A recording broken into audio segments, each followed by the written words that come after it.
welcome back to my YouTube channel. Hello darlings, I'm Anusha and this is a series which I'm working on. It's a book explanation, book discussion, book review, and this is part 2. Actually it is part 2 of part 1, but I'll still consider this as part 2. And in this series I read the book along with you and we talk about different topics regarding the book and we discuss on it. The book that we are currently reading is The 40 Rules of Love by Elif Shafak. It is a really nice book, honestly. And why did I say this is part 2? Because part 2 of part 1. Because in this part I talk more about Rumi, Shams of Tabriz and the novice, the Hassan the Beggar, Baba Zaman, etc., which I had not mentioned in the previous part. So this is actually a book within a book. So in this book, the book that I'm mentioning is Sweet Blasphemy by Aziz Z Zahara, which is read by Ella. To give you a little summary, Ella is the protagonist of this book, who is a manuscript reader, and she is reading this book, and that's how we are referring to it now, the Sweet Blasphemy. So let's get into it. Okay, since I told you this is a book within a book, I have made notes and I've tagged the pages. Since I told you this is a book within a book, here Shams, a wandering dervish, is told to meet Rumi. Rumi, as we all know, is a Sufi saint, very well known Sufi saint. The master, and in his journey, in Shams' journey, he comes across various people, and different people play different roles in his life.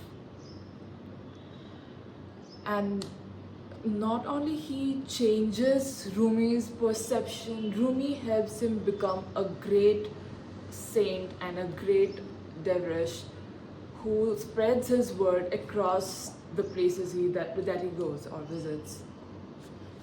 So in the first part, like the first few chapters, Jackal Healed, who is a killer, who is an assassin, is sent after Shams.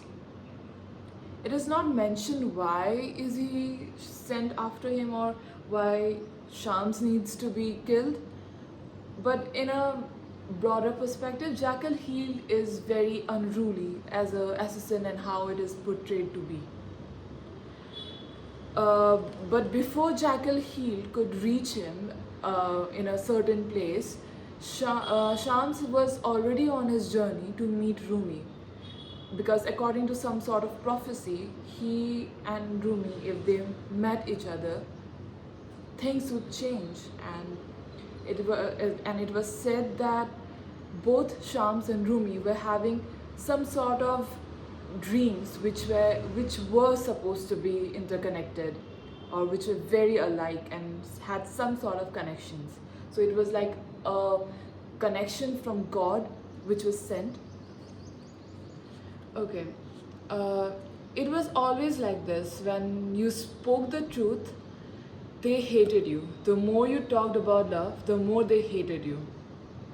That's what Shams was known for. He was very direct and very on point. So in his journey, when Shams first meets his master, this is page 66. Okay, so the master is Baba Zaman. Okay, so in his journey there is this lodge where the dervish stay, and the dervish in the lodge there is Baba Zaman, who takes care of all the people and the travelers and everyone. And and Baba Zaman and Master Syed Burhaddin, these two scholars, they have some sort of letter exchanges between them, and they are the ones who orchestrate this meeting of Shams of Tabriz and Rumi. So, firstly, when he met Baba Zaman, Shams was too different and too not. He was out of the place for Baba Zaman. He thought he had never seen such a fellow with such clear intellect and who was so direct with everything. So he says, intellect and love are made of different materials. Intellect ties people in knots and risks nothing, but love dissolves all tangles and risks everything. Intellect is always cautious and advises, beware, too much ecstasy, whereas love says, oh, never mind, take the plunge. Intellect does not easily break down, whereas love can effortlessly reduce itself to rubble. But treasures are hidden among ruins. A broken heart hides treasures. Let it sit there for a while. Yeah, the more you get to know him, the more you admire his audacity and the way he is genuine and so straightforward to what he wants to say. He has so Shams, he follows a set of rules in his journey. So all these are different aspects and parts of his rules and what he believes to be. There's another part where he says, most of the problems of the world stem from linguistic mistakes and simple misunderstandings. Don't ever take words at face value. When you step into the comfort zone of love, language as you know, it becomes obsolete. That which cannot be put into words can be grasped through silence. There was that pause to absorb whatever happened.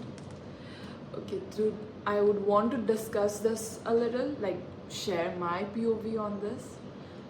In the first few lines where he said about intellect and love being intertwined and yet being so different from each other, like how intellect is beware. It's like if you know this song from the movie called Tamasha Agar Tum Saath Ho, which is a conversation between the head and the heart.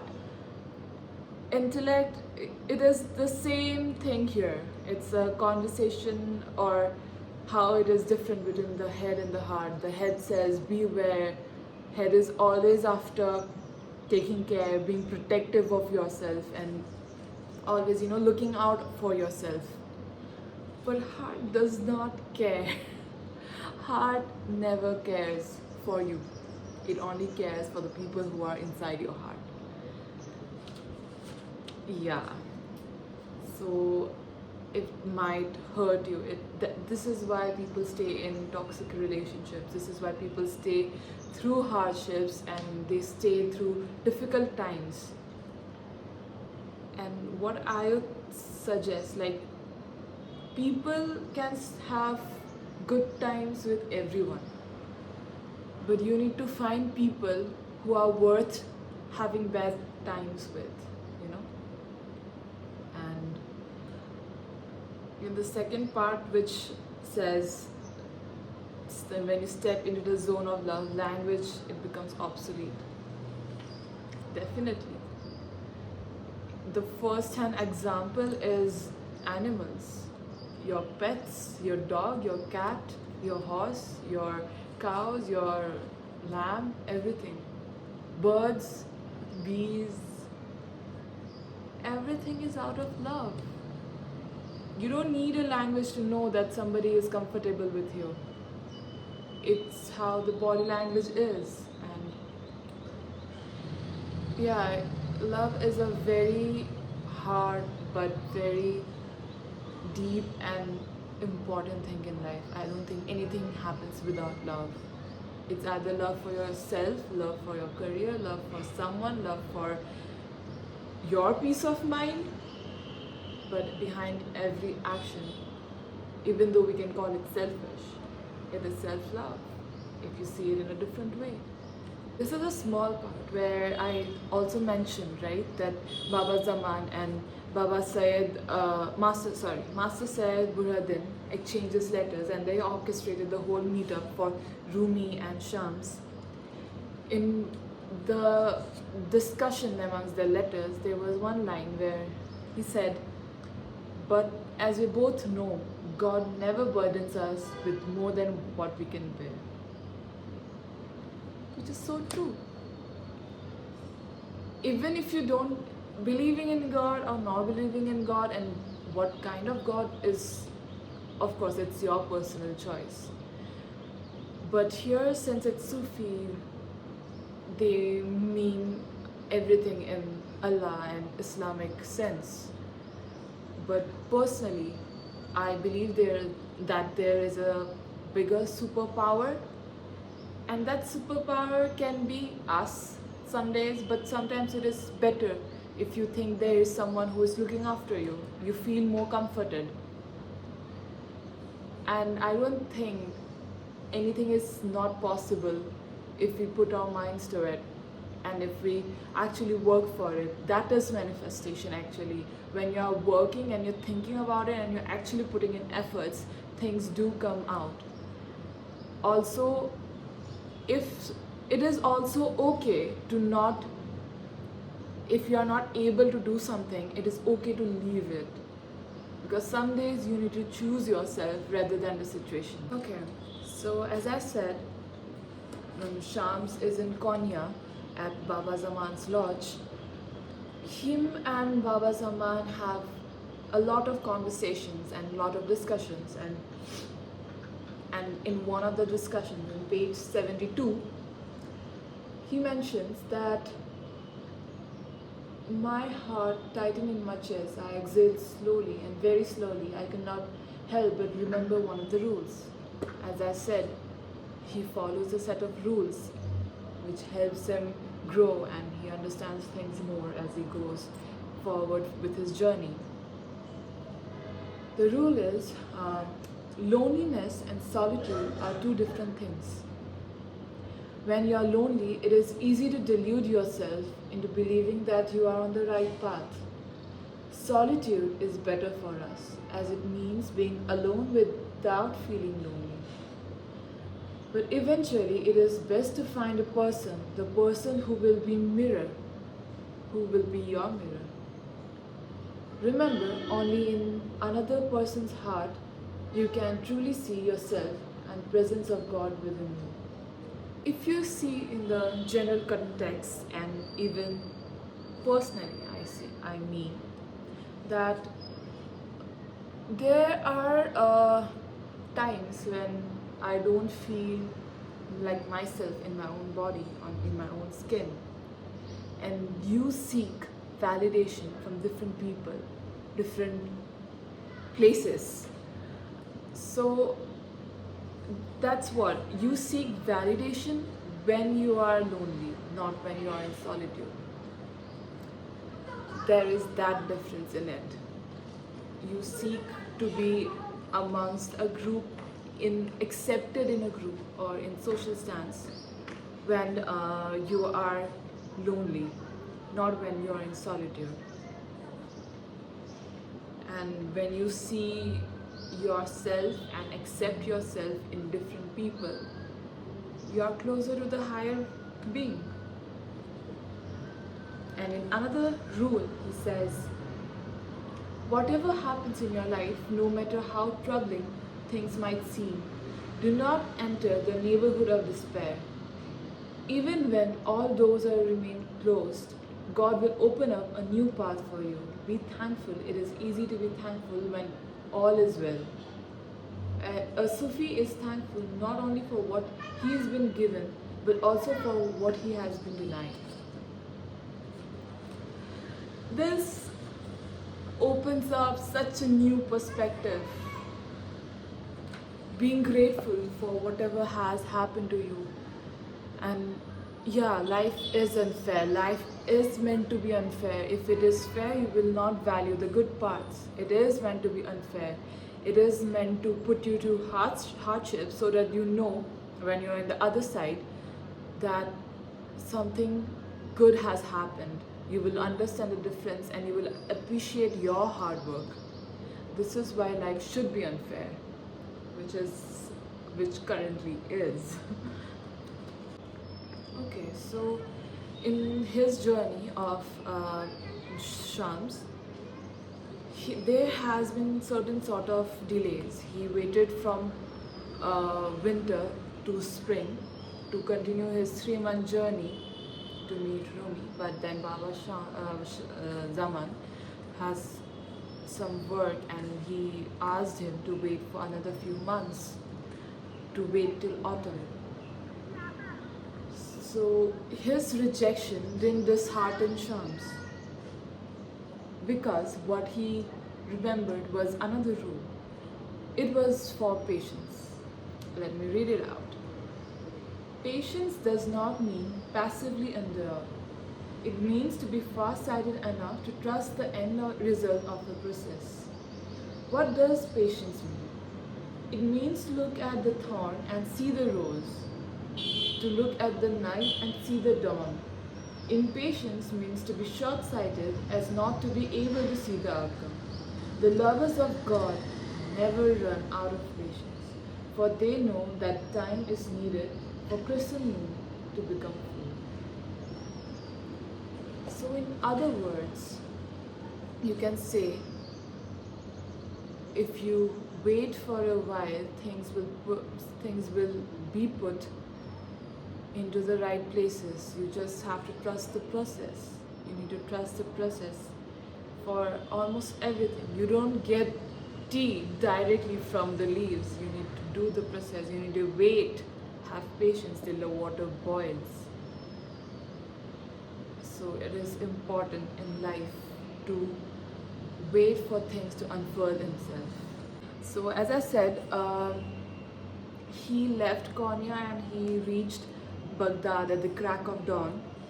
Shams, as he was a Sufi, he had known hardships, and with the hardships came different rules, and few of the rules was one for the travelers and for the people who travel.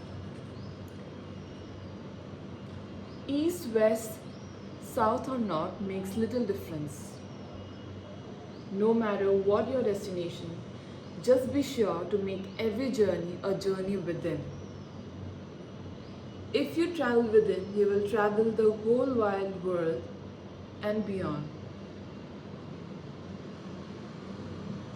As a Sufi, I had been trained to accept the thorn with the rose, the difficulties with the beauties of life. Hence, followed another rule. The midwife knows that when there is no pain, the way for the baby cannot be opened and mother cannot give birth. Likewise, for a new self to be born, hardship is necessary. Just as clay needs to go through intense heat to come strong, love can only be perfected in pain. You don't know how much you miss or how much you want something until and unless you see it slipping right through your fingers. So in that lodge in Baghdad at night, Shams was looking himself in the mirror, and for a second he seemed to be dazed, and he started seeing his curly locks, and he cut his long hair, and he cut his long hair, he shaved his beard, he shaved his mustache, and got rid of his eyebrows as well. And he inspected the mirror. Now the face was brighter and younger, and everything was clear, and the identity which he had of his age, name, number, whatever, gender, everything was washed away, because the face in that mirror was completely new. So the journey has been changing him as well. Quest for love changes. There is no seeker among those who search for love who has not matured on the way. The moment you start looking for love, you start to change within and without. So what I would say is, I am not afraid to seek love. Yeah, I am not. There is seeking love and being desperate for love. Being desperate for love means to accept anything which shows slight attention or slight care for you. But seeking love or seeing love in each and everything, from the tea stall vendor giving you an extra cup because the first cup was too hot for you to handle. So that is what seeking love is. You see love in everything, and that journey will transform you into different places. So this thing, so he reached Baghdad, but before Baghdad, his night before, he had shaved, and when he had shaved, Baba Zaman came to his room and he gave him a box with 3 important things. There was a silver mirror, a silk handkerchief, and a glass flask of ointment.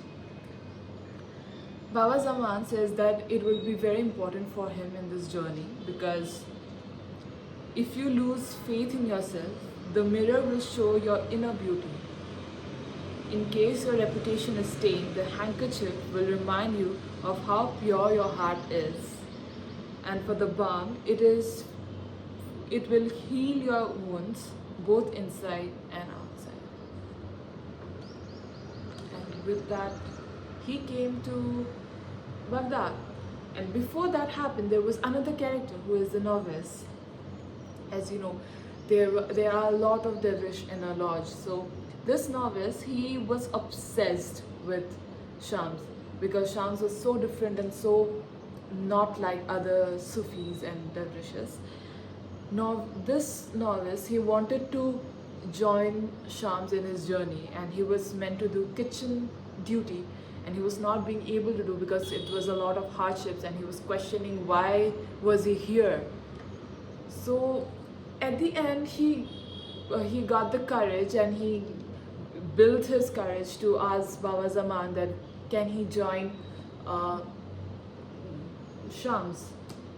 To which Baba Zaman said, I don't think this is my area to say what you should or should not do. You should ask Shams. If he allows you, go with him. Otherwise, I don't think you're fit to be a Sufi. So with that, for some reason, the novice felt some sort of relief when he was let go.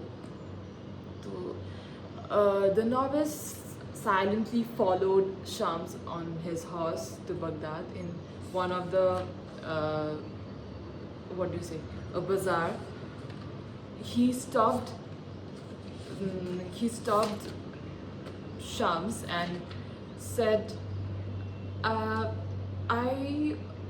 have been following you, and I want to join you in this journey. And to that, Shams replies that I don't think, I have never have had any sort of accompaniment in my journeys, but I will ask you one thing. If you can do it, you can join me. Ask him to get a pitcher of wine from the bazaar. And for a Sufi or someone who had been following Sufi, to get a pitcher of wine in the middle of the day, the novice was scared to death, and he was also scared that his father would beat him up. So he said that I would not be able to do it. To which Shams replied, "You see, you cannot be my disciple. You are too timid for me. You care too much about what other people think. But you know what? Because you're too desperate to win the approval of others, you'll never get rid of their criticisms, no matter how hard you try." Exactly. The more validation you seek from others, you will consider their criticisms as well. So it's a two-sided coin where you just flip it, and either you get validated for your actions and you pat yourself on the back, but if there is a criticism, you will be criticizing yourself throughout your journey. So what he meant was to be more confident in himself and his life and his actions, because all of our actions, we are responsible for it, no one else. Once we are born, everything is in our hands. Somebody may do wrong to you, but it's in your hands how you react to it. So money, fame, power, lavishness, or carnal pleasures, whatever it is that one holds most dear in life, one should dispose of that first. And he said that you should be a merchant maybe, and he advised him to be a merchant. So that's how they parted their ways in their journey. So now I'll be talking about a little bit about Rumi. So Rumi was in Konya, and he met his master was Baba, old master Syed Burhanuddin, about whom I said earlier about Baba Zaman and Syed Burhanuddin having long letters and conversations, and how they orchestrated the whole meetup. So Rumi, at the age of 38, he had been given a lot from God, and then he went to Baghdad, and he was having a sermon. So in Konya, when he was about to have a sermon, he was having certain sort of dreams. Rumi had wife and children as well. I must add that he was a Sufi saint, but that does not mean in Sufism that you have to that you have to be celibate. Okay. So before the so he was supposed to have the sermon in that area in Konya. There is another character called Hassan the Beggar. He had leprosy, and the way it is described in the book is there is lot of stinging and burning in this face. Color of rotten eggs appear on my shoulders, knees, and somehow the pain withers away. Tears and saliva flow without any control. 6 of my nails on my hands have fallen off, and one is on its way. Oddly enough, I still have my hair. I guess I should consider that lucky. So in this part where Hassan, everybody avoids him, but on days of sermon and other ceremonies, he gets the opportunity, as people want to give him extra alms and extra money. He goes to visit that sermon of Rumi, and when he was hearing how Rumi was addressing everybody, and that you should be grateful for whatever God has given you, and as he was preaching, this beggar Hassan could not grasp that. Okay, because all in his life he had only faced difficulties and hardships, and he was comparing his life with Rumi, because he realized, he felt that how would Rumi understand his hardships, the way people treat him like dogs, even worse than dogs or cats on the street. He was like, Rumi, who has a wife, who has kids, who has a life, whom people admire and whom people look up to, how will he understand the pain which Hassan is facing?